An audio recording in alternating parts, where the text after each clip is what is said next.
আলাইকুম বন্ধুরা, আজকে রান্না করবো আমি চিংড়ি মাছ দিয়ে উঠছে, সেটা তোমাদের সাথে শেয়ার করলাম। এই গরমে কিন্তু খুব ভালো একটা তরকারি।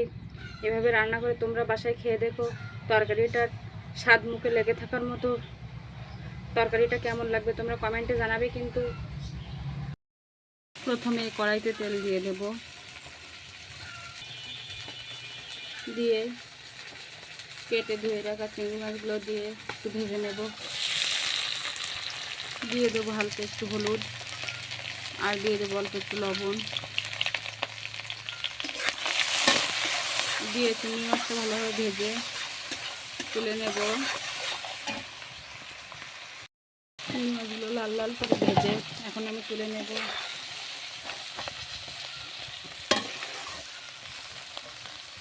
এখন ওই একই তেলের ভিতরে আমি উচ্ছেগুলো দিয়ে দেবো, দিয়ে হালকা ভেজে নেব নাড়াচাড়া করে। দিয়ে দেবো অল্প একটু হলুদের গুঁড়া আর লবণ। দিয়ে উচ্ছেগুলো একটু ভাজা ভাজা করে নামিয়ে নেব।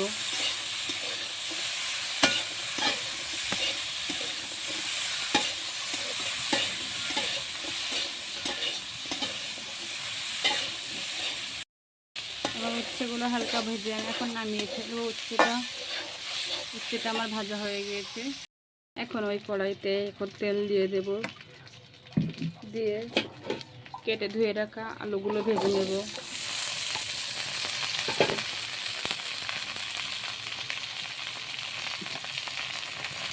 এগুলো লাল লাল করে ভেজে নেব। লাল লাল করে ভেজে নিয়েছি, এখন আলুগুলো নামিয়ে ফেলব। এখন কড়াইতে তেল দেখা সরিষার জিরা, কাঁচামরিচ ও পেঁয়াজ রসুন দিয়ে হালকা ভেজে নেব। দিয়ে দেবো অল্প একটু লবণ, কারণ ভাজির সাথে আগেই লবণ দিয়েছি। দিয়ে দেবো অল্প একটু হলুদ, আর দিয়ে দেবো অল্প একটু পানি। দিয়ে মশলাটা কষিয়ে নেব। মশলাটা কষানো হয়ে গিয়েছে। এখন আগে থেকে কেটে ধুয়ে রেখেছি বেশি করে পেঁয়াজ ও রসুন, এগুলো দিয়ে দেবো। দিয়ে হালকা নাড়াচাড়া করে নেব। উচ্ছে ও আলুগুলো দিয়ে দেব।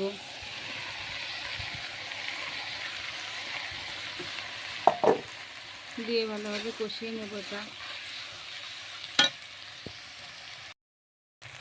আমার উচ্ছেটা কষানো হয়ে গিয়েছে।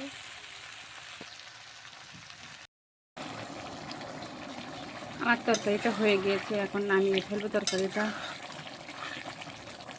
হালকা ঝোল ঝোল রেখেছি। এই গরমের দিনে এই তরকারিটা খুব ভালো, শরীরের দিক থেকে খুব উপকার। সবাই ভালো থাকবেন, সবাইকে আল্লাহ হাফেজ।